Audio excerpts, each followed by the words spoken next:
네, 오늘 제가 계시록으로 넘어갑니다. 창세기에서 갑자기 계시록으로. 그렇죠? 창세기는 성경 첫 번째 책이고 계시록은 성경의 끝의 책입니다. 굉장히 뛰었는데요. 전 뛸만하다는 생각이 들었습니다. 제가 창세기 12장으로 마무리하고자 합니다. 기억 안 나시겠지만 한 사람에게 희망을 거시는 하나님이었습니다. 제가 올해 이 목표 중에 하나가 하나님의 약하심에 매료당한 성도들 이런 제목이었습니다. 그래서 저는 창세기를 통해서 우리가 하나님에 대한 좀 오해를 좀 벗어야 되겠다는 생각을 많이 했습니다. 전능하신 하나님, 우주와 만물을 창조하신 하나님, 어마어마한 하나님입니다. 그래서 굉장히 강력한 하나님이 그 어디보다도 잘 묘사되는 것이 창세기인데 제가 어떤 도전 의식이 생겼어요. 그래, 정말 창세기가 강한 하나님만 얘기할까? 아니면 그 창세기 속에도 약한 하나님의 모습이 깃들어 있는 건 아닐까? 찾아내고 싶었습니다. 그래서 제가 모험을 좀 한 거죠. 미리 사전에 제가 다 파악하고 이 설교 시리즈를 시작한 건 아니었어요. 근데 제 마음속에 확신이 있었어요.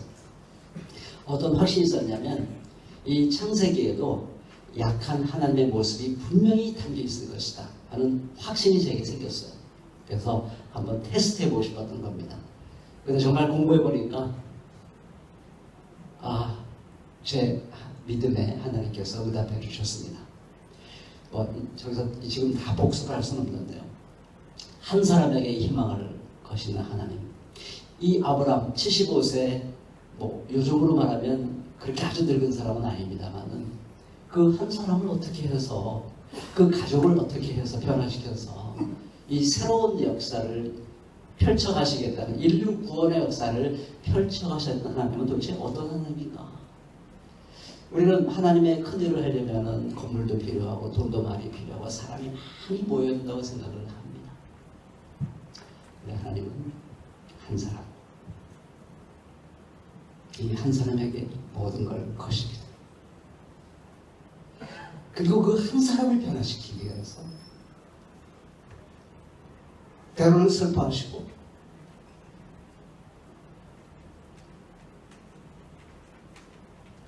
때로는 기뻐하시면서 그 한 사람과 실현하십니다. 거기서 인류의 소망을 찾으신 하나님은 도대체 어떤 하나님인가? 우리가 그런 하나님을 정말 알긴 하고 있는 것일까? 하는 생각을 해보게 됩니다. 그래서 최근에 마가옴을 그 수요 등록 모임에서 공부하는데요. 다 새롭더라고요. 시브리자의 비유에 그런 대목이 나오지 않습니까? 하나님의 나라는 이렇게 비유할 수 있다. 어떤 사람이 땅에 씨를 뿌려놓고 밤낮 자고 일어나고 하는 사이에 그 씨에서 싹이 나고 자라지만 그 사람은 어떻게 그렇게 되는지를 알지 못한다는 것입니다.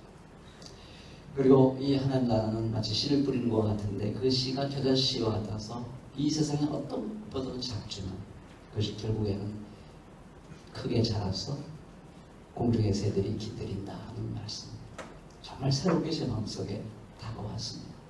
하나님의 나라 역사가 진행되는 것은 사람들이 알지 못해요. 확인이 안 됩니다. 하나님의 역사가 일어나고 있는가 아닌가 포착이 되지 않아요. 왜 그럴까요? 왜 포착이 안 될까요? 왜 안 보일까요? 그거는 바로 하나님께서 이 한 사람의 변화를 통해서 뭔가 놀라운 역사를 이루시고자 하시는데 그것이 세상의 시각으로는 보이지 않습니다.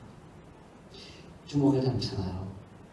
만약 제가 똑같은 말을 해도요, 똑같은 설교를 해도요, 100만 명이 모인 자리에서 하면 제 당장에 감옥에 들어갈 확률이 굉장히 높습니다. 근데 여기 조그만 사람이 모여서 하기 때문에 제가 감옥에 안 들어가요. 무시하죠. 그래서 세상의 눈에는 안 보입니다. 하나님의 나라는 언제나 이렇게 약하게 진행되는 것입니다. 그게 놀라운 하나님의 능력이 그 약함을 통해서 나타나는 것이죠. 그래서 창세기 12장 이후의 모든 역사는 그걸로 설명이 다 돼요. 그래서 계시록으로 넘어왔습니다. 괜찮겠어요? 그 하나로 설명이 다 됩니다. 그래서 계시록으로 넘어와서 올해 목표, 두 번째 목표가 뭐죠? 하나님의 약하심의 기반 위에 든든히 세워져 가는 교회입니다. 교회에 초점을 맞춰보려고 합니다. 하나님의 약하심에 기반 위에 든든히 서주하는 교회. 마침 계시록을 보니까 교회 얘기로 시작이 돼요. 그러니까 예수님께서 7교회를 향하여 편지를 쓰시는 내용을 이 사도 요한이 전달해 줍니다. 놀라운 교회를 향한 사랑과 애정이 담겨있는 우리 주님의 말씀입니다. 근데 7교회가 그냥 그 당시 멀고 먼 옛날의 교회 얘기니까 오늘 우리랑 관계없다 생각하면 큰 착오입니다. 성경에서 7 하면 완전 숫자입니다. 그리고 성령이 교회들을 향하여 하는 말을 들으라 그랬습니다. 에베소 교회, 서머나 교회, 사대교회, 라도교회 쭉 얘기하면서 끝에는 성령이 교회들에게 하는 말을 들으라 그랬어요. 그러니까 에베소 교회는 에베소 교회에 주는 편지만 들으란 말이 아니에요. 에베소 교회도 다른 교회들에게 하는 말을 들어야 됩니다. 마찬가지예요. 오늘 우리도, 오늘 2000년대를 살아오고 있는 우리도 2000년 전에 에베소 교회에게 한 말씀이 바로 우리에게 준 말씀이다 생각하고 우리는 들어야 되겠습니다. 그리고 이것은 교회의 머리 되신 주님, 우리 교회를 너무나 사랑하시는 주님, 이 교회가 얼마나 소중한가를 아시는 주님이 우리에게 주시는 말씀이에요. 거기서 어떻게 엿볼 수 있냐면 에베소 교회 심부름꾼에게 이렇게 써보내라. 오른손에 7뼈를 주시고 7 금촛대 사이를 거니시는 분이 말씀하신다. 이렇게 말합니다. 교회를 섬기는 사자나 혹은 천사라고도 말할 수 있겠습니다만 일꾼들, 그것을 7 별이라고 말합니다. 별이요 별. 밤하늘에, 어두운 밤하늘에 빛나는 별. 얼마나 아름답고 얼마나 좋습니까? 이 밤하늘에 별이 없다면 얼마나 참 그럴까요? 그죠? 밤하늘의 별. 너무나 아름답고 소중한 존재입니다. 금촛대. 예, 촛대. 여러분 요즘은 촛대가 별로 의미가 없을지 모르겠습니다. 요즘은 LED로 환하게 밝히고 살기 때문에 촛대가 별로 의미가 없었겠지만 그 당시에는 전기가 없는 상태입니다. 그러니까 촛대라는 건 너무나 소중한 어둠을 밝히는 그런 촛대이기 때문에 너무 귀하기 때문에 금촛대입니다. 그러니까 주님의 손으로, 주님의 마음으로 볼 때는요, 우리 교회를 섬기는 일꾼들은 별이고요, 이 교회는 금촛대입니다. 금, 가장 아름다운 촛대입니다. 별을 손에 쥐고요, 촛대 사이를 거니십니다. 손에 이렇게 쥔다 하는 말은 손에 뭐 귀한 걸 꼭 쥐잖아요. 그렇죠? 여러분들 사랑하는 자녀의 손을 꽉 잡고 다니시죠. 얼마나 우리를 사랑하고 아끼시는 분인가 하는 걸 엿볼 수 있고요. 다니신다고 그랬어. 임마누엘, 우리 아까 찬송을 불렀죠. 제가 오늘 봉헌 기도에 대해서 임마누엘 주님을 얘기했습니다. 우리가 실패할 때나 성공할 때나 잘할 때나 못할 때나 우리를 버리지 아니하시고 항상 우리 곁에 다니시는, 마치 부모가 이 자녀에게 눈길을 띄지 못하는 것처럼 언제나 그 곁에 있고 싶어하는 것처럼 그렇게 우리 곁에 계시는 그 주님, 그리고 우리 곁에 가까이 다니시기 때문에 우리를 누구보다 잘하시는 주님입니다. 그렇게 우리를 귀하게 여기시고 우리를 사랑하시고 우리를 정확히 아시는 분이 우리 교회를 향하여 주시는 말씀이에요. 그러므로 이 말씀을 우리가 온 가슴을 열고 그리고 귀를 열고 이 주님의 음성에 집중해야 되는 것입니다. 칭찬과 그리고 혼내는 내용이 동시에 나와 있습니다. 근데 참 이 말씀은 굉장히 엄중한 말씀인데요. 제가 가만히 생각해보니까 이 칭찬하는 내용들이 대단한 내용들이에요. 엄청난 내용들이에요. 정말 웬만한 교회는 할 수 없는 대단한 일들입니다. 그런데 혼내는 게 하나 나와요. 근데 그 혼내는 것 때문에 돌이키지 아니하면, 회개하지 아니하면, 어디서 떨어졌는가를 확인하고 다시 돌아오지 아니하면 금촛대를 옮긴다고 그랬어요. 그러니까 더 이상 에베소 그 교회 성도들이 아무리 많아도 겉으로 부흥한다 할지라도 예수님이 생각할 때 너는 더 이상 내가 돌볼 금촛대로서의 정체성을 잃어버렸기 때문에 나는 금촛대를 옮기겠다. 너희들은 스스로를 교회라고 주장할지 모르지만 나는 너희들을 교회로 인정하지 않겠다는 그런 말이에요. 그러니까 칭찬한 내용이 정상참작이 안 돼요. 여러분들 왜 심판 내릴 때 보면, 재판 내릴 때 보면 정상참작을 하잖아요. 성폭행하는 사람도 정상참작을 해요. 네. 근데 이 잘한 것이 정상참작이 안 돼요. 정말 오늘 이 말씀은 엄청나게 엄중한 말씀입니다. 그래서 정말 정신 똑바로 차리고 들어야 되는 말씀이다 하는 생각을 해보게 됩니다. 칭찬이 뭐죠? 세 가지로 칭찬하는데요. 악한 자를 참고 내버려 두지 않았습니다. 네, 악한 자를 참고 내버려 두지 않았어요. 이게 얼마나 많은 수고인지를 여러분들이 아시죠? 우리 국민들 정말 개고생을 하고 있어요. 제가 너무 말을 험하겠네요. 오늘 아침에 여러분들 우리 이거 얘기해야 되나? 우리 딸 이 엄마한테 이 문자가 왔대요. 어제 광화문에 나와가지고 행진까지 하고 나니까 완전히 집에 들어서 뻗어버렸다고, 오늘 좀 쉴 테니까 용서해달라고 이렇게 문자가 왔대요. 제가 차 타고 운전해서 오는데 그럼 정말 개고생들 합니다. 오늘 여러분들 보니까 별로 편해 보이는 이 힘 있어 보이는 사람 별로 없어요. 지쳐 있어요. 전 심적으로도 너무 힘들고요. 그걸 막 외쳐야 되고 시간 내야 되고 막 길거리로 나가야 되고 정신이 하나도 없어요. 여러분, 악한 자를 참고 내버려두지 않았다는 것, 악한 자를 어떻게든지 나라에서 교회에서 리더십 자리에서 그를 내려오게 하기 위해서 애쓰는 것, 이거 엄청난 수고가 들어간 일입니다. 교회나 사회나 막상막하요. 무서워요. 끈질깁니다. 이 악한 자들이 자기의 이 기득권을 끝까지 지켜내기 위해서 그 온갖 수를 다 쓰고 온갖 수단을 총동원해서 이 자기의 권력을 지키려 하는 욕망은요, 진짜 모든 교인들과 모든 국민들을 나가 자빠지게 만들 정도로. 근데 그걸 끝까지 견뎌내고 안 돼! 하고 끝까지 따라붙고 그 사람 리더십을 내려놓게 하는 거, 이거 대단한 수고입니다. 두 번째, 뭐라 했죠? 자칭 사도들을 시험해서 그들의 거짓 정체를 밝혀냈다고 했는데, 거짓이란 말과 사도란 말이 붙어 있어요. 그러니까 사도야 붙어는, 사도가 대단한 거거든요. 하나님께 번외받은 사람이에요. 엄청난 권위가 있는 사람인데 하나님의 메시지를 전달하는 사람입니다. 그래서 옳고 그른 거를 분별하는 기초가 되는 초석을 놓는 역할을 하는 사람이 바로 사도들인데, 그 중요한 역할을 하는 사도가 거짓이야. 가짜예요. 요즘 우리 가짜 대통령 그렇게 말하고 있지 않습니까?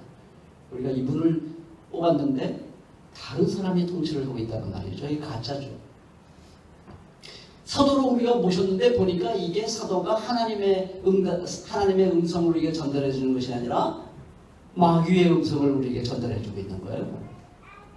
가만할 수가 없는 거죠. 거짓 사도. 이 사도들의 거짓 정체를 밝혀냈습니다. 여러분,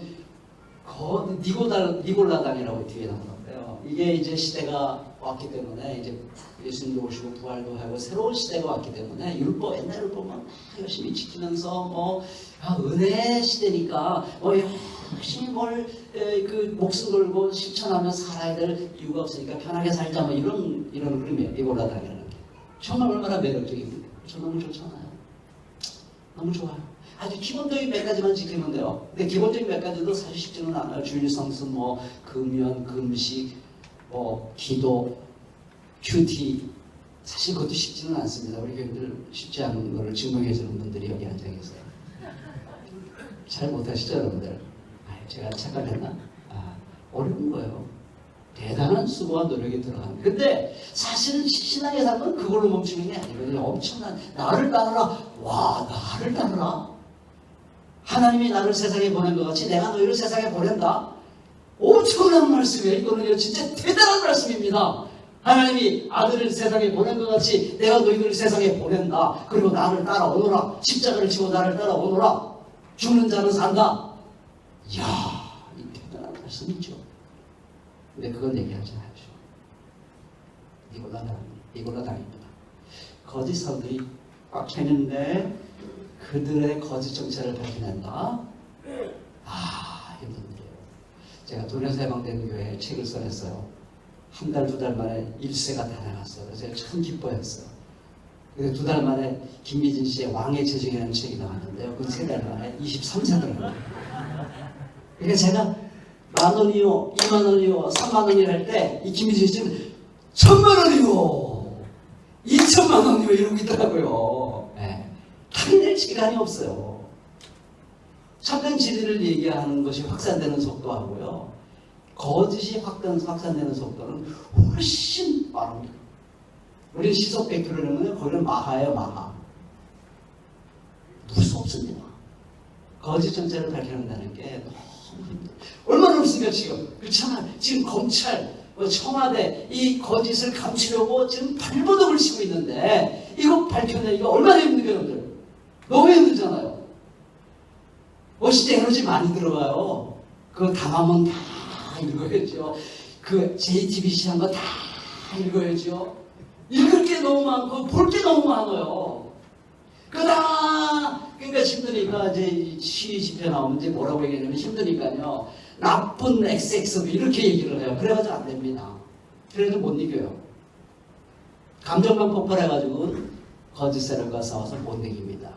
치밀하게 뭐가 거짓인가 하는 걸 다 밝혀내가지고 길게 얘기하지 말고 아주 일목요연하게 딱딱딱딱 이게 거짓이다 하고서 딱 얘기를 해야 돼요. 여러분 그게 얼마나 어려운 일이겠어요. 그게 쉬운 일 아닙니다. 엄청난 에너지가 들어간 일이고요, 내 존재를 걸어야 되는 일이에요. 그래야 겨우 될까 말까 합니다. 근데 이걸 했어요. 대단한 일이죠. 세 번째로 주님의 이름을 위해 살다 겪어야 되는 박해, 온갖 어려움을 참고 견뎌냈습니다. 여러분 주님의 이름으로 산다는 것은요, 그는 당연히 견디고 박해되는 길로 갈 수밖에 없어요. 왜냐하면 이 세상의 통치는 만몬의 이름으로 통치가 되는 것입니다. 돈 없는 사람 취급받습니까? 성공하지 못한 사람은 투명인간 취급받지 않습니까? 영향력이 있고 권력이 있는 사람 외에 이 땅의 을들은 존재하지 않습니다. 이 땅의 을들은 304명이 물에 빠져 죽어도 괜찮은 거예요. 을들은 물에 퍼맞아 죽어도 괜찮은 거예요. 그렇잖아요. 그게 중요한 의미가 없잖아요. 그것이 바로 이 세상은 만몬의 이름으로 통치되기 때문입니다. 그런데 우리는 한 사람이 중요하다고 그렇죠. 304명이 살면서 이 사람을 생각하면 견딜 수 없는 이 아픔을 느끼는 우리들, 그런 세상에 처한 우리들 당연히 박해받죠. 당연히 외톨이가 되죠. 당연히 성공할 수 없죠. 당연히 소외됩니다. 그걸 견뎠어요. 대단한 거죠. 여러분 견딘다는 게 얼마나 어려운 일인지 압니까? 진짜 어려운 일입니다. 사람들이 왜 변절하는지 압니까? 막 가는 길만 쫙 멋지게 가다가, 우리 대학 1학년 때 저에게 감동을 준 한 스승이 있는데 역사학 교수님. 그 사람 이상하게 요즘 또 나타난다. 왜 그렇게 될까? 견디지 못합니다. 국정을 한번 갔다 오고 수영 한번 뽑히고요. 한번 저도 자신 없다고 여러분들에게 말씀드렸어요. 손톱 뽑히는 일은 안 당하도록. 요즘 영화에 보니까 그렇게 가끔 나와요. 손톱을 짜가되는 거. 저도 자신 없어요. 견딘다. 정말 대단한 겁니다. 그걸 견디고 변절하지 않는 거 정말 대단한 겁니다. 대단한 일이었어요. 에베소 교회. 근데 금초대를 옮기게 돼요. 이야, 무서운 말씀이에요. 이 대단한 일을 한 에베소 교회에 금초대를 옮겨버리게 돼요. 왜? 너희들이 처음 사랑을 버렸기 때문이다. 이야, 대단한 말씀. 사랑은 아가페죠. 에로스가 아닙니다. 하늘에서 내려오는 사랑입니다. 자기애에서 비롯되는 사랑은 아닙니다. 하늘의 사랑이 자기애에서 비롯된 사랑을 다 무시하지 않아요. 하늘의 사랑은 자기애에서 비롯된 사랑을 귀하게 여깁니다. 그리고 그것을 꽃피우게 하고 그걸 지켜주는 것이 하늘의 사랑. 에로스와 아가페가 서로 막 원수가 아니에요. 하나님의 사랑은 에로스의 사랑이 잘 꽃피도록 해주는 게 하나님의 사랑이에요. 하나님의 사랑이 없으면 에로스가 망가지고 미움과 증오와 무관심으로 사라지니까 이 에로스가 아름답게 열매를 맺으려면 하늘의 사랑 아가페가 필요하다고 말하는 게 성경의 관점입니다. 그렇기 때문에 하나님의 사랑, 이 아가페를 놓치지 않는 것 너무나 중요한 것이죠. 처음 사랑하는 건 뭘까요? 에베소 교인들이 처음 하나님의 사랑을 만나는 그 순간에 경험했던 하늘의 사랑이겠죠. 오늘 찬송가에서 많이 나오는 거. 우리를 위해서 하나님께서 아들을 내어주시기까지 사랑한 것입니다.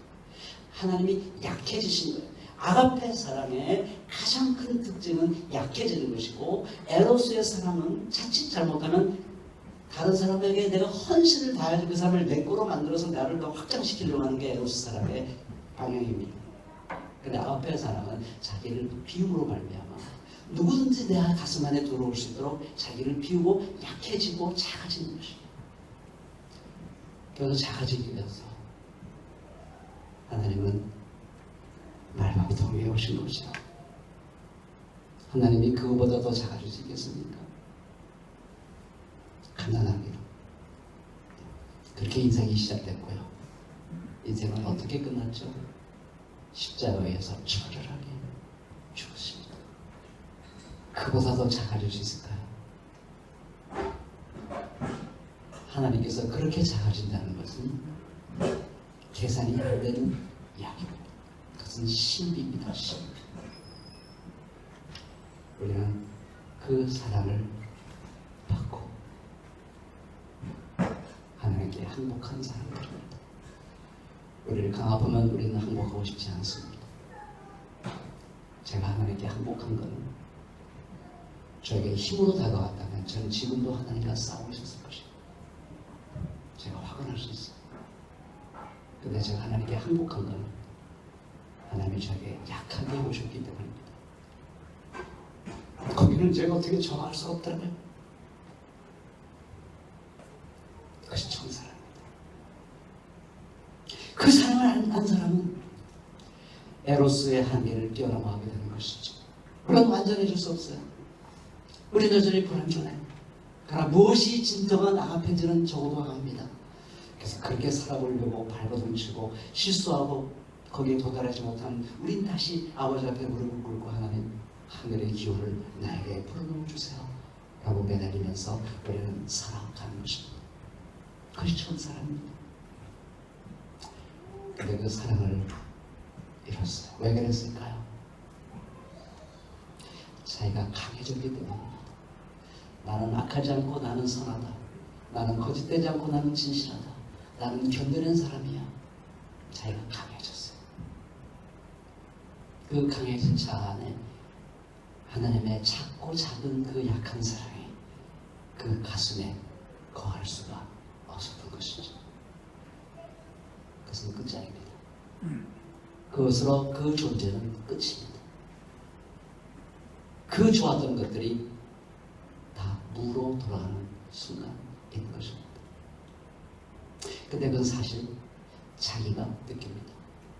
처음 사랑을 잃어버리고 뭔가 반듯하고 멋지게 개혁적인 혁명적인 삶을 살았어요. 근데 하나님의 사랑을 잃었어요. 자기가 합니다. 자기 존재가 비어있다는 걸, 하늘의 사랑이 내 안에 임재하지 않기 때문에 내가 허하다는 걸, 내 안에 기쁨이 없다는 것을, 내가 피곤하다는 것을 사실 자기가 합니다. 그리고 세상이 알죠. 제가 바쁘게 볼 시간이 벌써 많이 지났네요. 교회개혁 누군가 저한테 그러더라고요. 교회개혁 하지 말고 하나님을 찾으세요 그러더라고요. 그리고 어떤 분은 최근에 영성의 임기를 얘기하시는 분, 이럴 때일수록 주님을 바라보자고 얘기하고, 저는 그 말을 들으면서 한편으로는 화가 나기도 하고 한편으로는 저 사람은 뭐 하자는 거야 하는 얘기도 제가 생각도 듭니다. 그러나 왜 그런 말을 할까? 그거는 악한 길이 아니라 선한 길, 거짓된 길이 아니라 진리의 길, 참다가 변절하지 않고 끝까지 길대는 삶을 살아가는 사람이 종종 괴물과 싸우다가 자기가 괴물이 되기 때문입니다. 그래서 그런 사람의 눈을 볼 때는 하나님을 잃어버렸다고 보여지는 것입니다. 영성을 잃었다고 생각하는 것입니다. 우리가 더 이상 그런 말을 들어서는 안 된다고 생각합니다. 우리는 예수님을 배워야 됩니다. 스데반을 배워야 됩니다. 우리는 에베소 교회의 그 장점을 가지면서도 처음 사랑을 결코 잃지 않는 그런 우리 새만교회가 됐으면 정말